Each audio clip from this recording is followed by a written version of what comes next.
आज आपण एका अत्यंत महत्त्वाच्या विषयावर चर्चा करणार आहोत।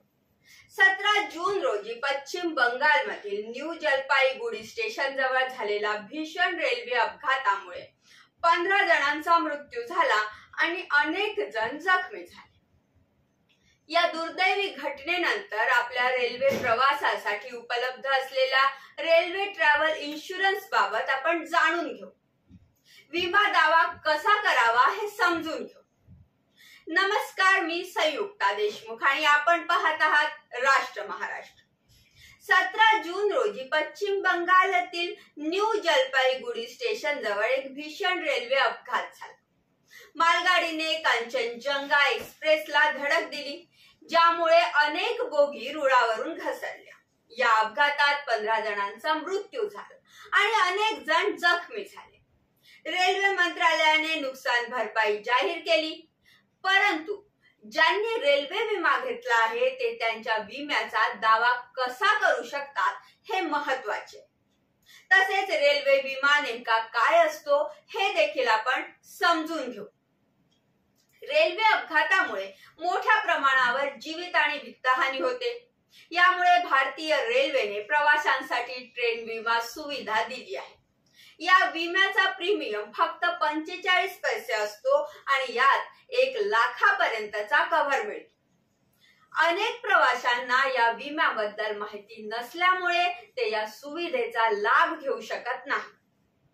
ऑनलाईन तिकीट बुक करताना रेल्वे विम्याचा पर्याय येतो। हा पर्याय निवडल्यानंतर प्रवाशांचा मोबाईल नंबर आणि ईमेल आयडीवर एक संदेश येतो। या संदेशात विमा कंपनीचे नाव आणि सर्टिफिकेट नंबर असतो, जो दावा करताना आपल्याला उपयोगात येतो। तसेच विमा कंपनीचा हेल्पलाईन नंबर देखील असतो, ज्यावर चौकशी करता येते। जेव्हा कोणताही रेल्वे अपघात होतो, रेल्वे रुळावरून ट्रेन उतरणे किंवा दुसऱ्या ट्रेनला धडकणे अशा दुर्घटनांमध्ये रेल्वे ट्रॅव्हल इन्शुरन्सचा दावा करता येतो। परंतु प्रवाशाने जर प्रवासादरम्यान आपले जीवन संपवले किंवा इतर अपघात झाला तर भारतीय रेल्वे हा विमा देत नाही। हा रेल्वे विमा सर्व श्रेणीतील प्रवाशांना मिळतो, परंतु काउंटरवरून तिकीट घेतल्यास हा विमा मिळत नाही।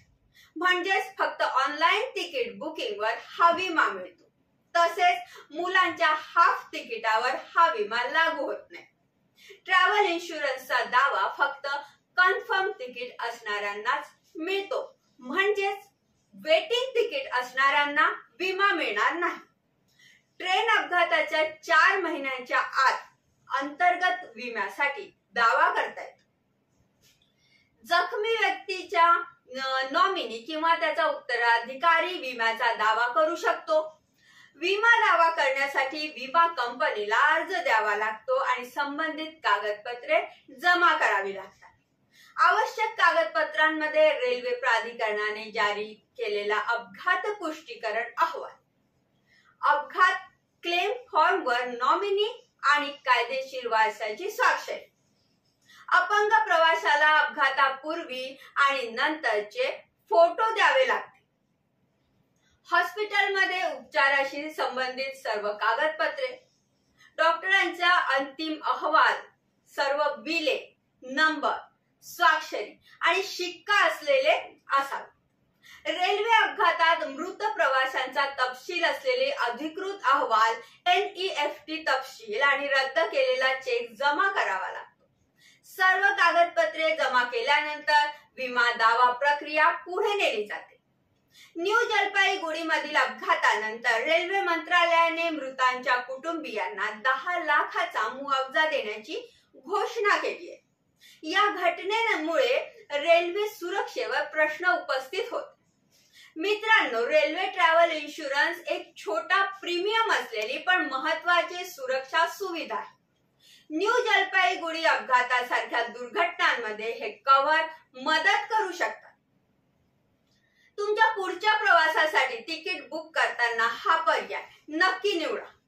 या माहितीमुळे आपल्याला रेल्वे ट्रॅव्हल इन्शुरन्सचे फायदे आणि दावा प्रक्रिया समजली असेल अशी मी आशा करते। जर तुम्हाला हा व्हिडिओ उपयुक्त वाटला असेल तर लाईक करा, शेअर करा आणि आमच्या चॅनलला सबस्क्राईब करायला विसरू नका.